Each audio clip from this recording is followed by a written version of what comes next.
How do I help my child develop healthy self-esteem?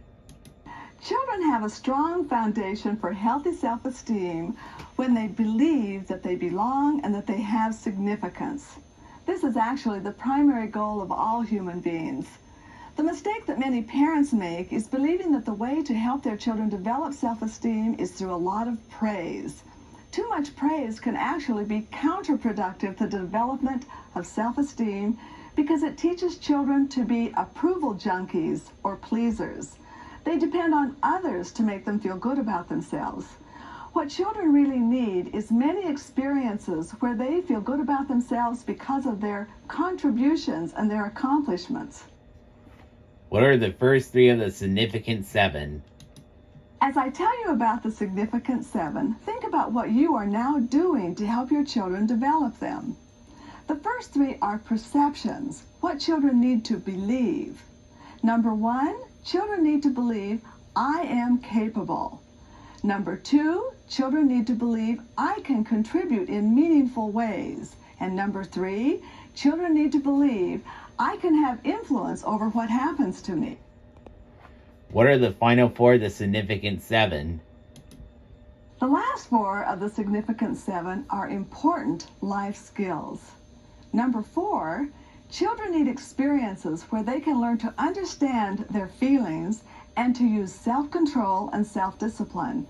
In other words, they can learn that it is okay to feel angry, but they need to learn other ways to express it besides hitting. Number 5, they need experiences where they can develop strong friendships and learn to share, to listen, and to solve problems. A good preschool offers many opportunities for children to practice this skill and all of the significant 7. Number 6, children need experiences where they can respond to limits and consequences in an atmosphere of dignity and respect. Number 7, children need opportunities to develop their judgment skills. These last 2 require an atmosphere where children have choices and can learn from mistakes without fear of punishment.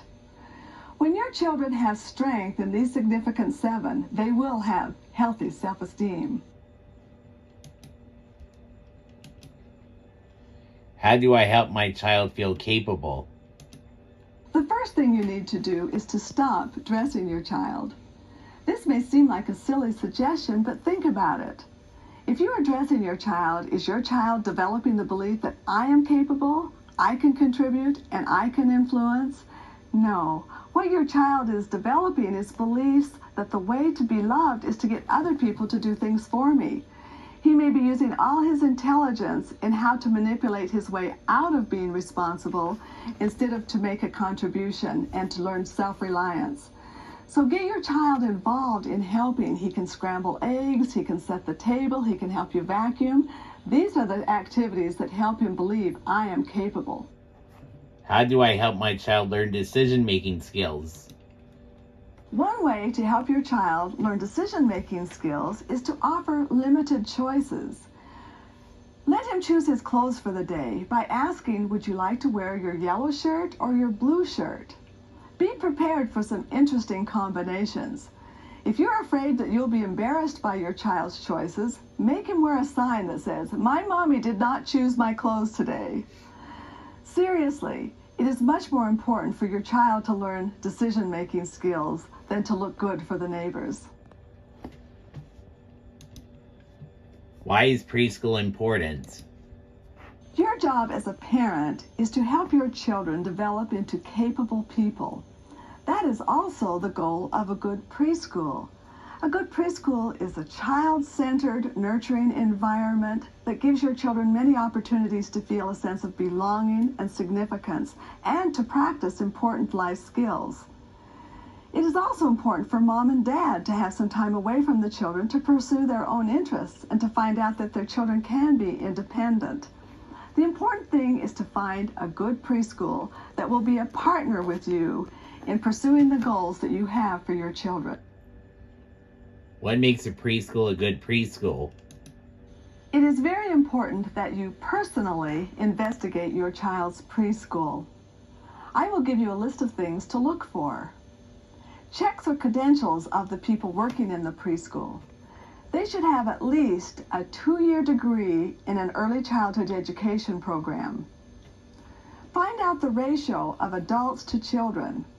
A good preschool will have at least one adult for every 10 preschoolers. Make sure they do not advocate corporal punishment or any kind of punishment that is humiliating or disrespectful to children. Blame, shame, or pain is not the way to help children learn. Should I visit the preschool before making a decision? When you find a good preschool, it is very important that you spend at least 3 hours visiting that school with your child.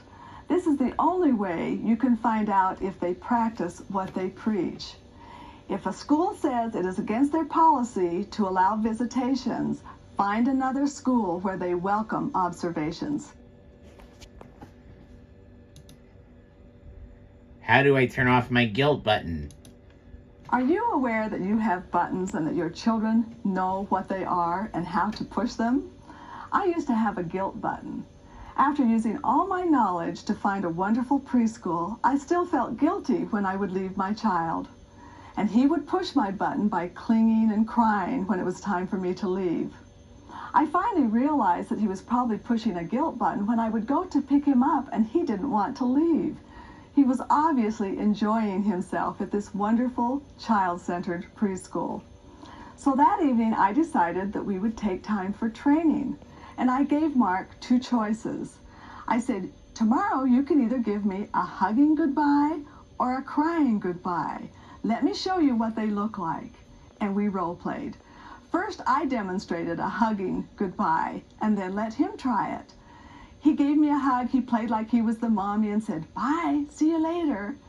And then we tried the crying goodbye. Now he already knew how to do this, but now we were playing. And so he cried and said, I don't want you to go. And I said, oh good, you know how to do that one. And now tomorrow, you know how to do both, so it's your choice.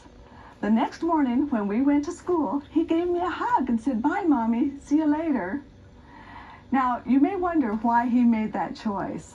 I know that he had had time for training and that helped, but I think the biggest reason was because I gave up my guilt button and he could tell. Don't ask me how they can tell, they just can. How do I help my child feel less anxious about going to school? Remember that weaning has never been easy for parent or child. However, it is essential for both. Knowing this may help you give up some of your anxiety. When your child feels your anxiety, hers increases. Many parents overprotect their children instead of letting them experience a little discomfort so that they can learn they are capable of handling it. This does not mean you should not be loving and gentle. And it is another reason why it is important to visit the preschool. When your child knows what to expect, she is less likely to feel anxious. How do I help my child feel secure when I leave him at school? Share with your child what will happen when you take him to school, that there will be time for a big hug and that you will show him on the clock when you will be returning. Even though he can't tell time, this helps him to understand that you will be coming back. When you pick your child up at school, allow at least 5 minutes for him to take you around and show you what he has been doing that day. This helps him to know that what he is doing while away from home is important and worth sharing.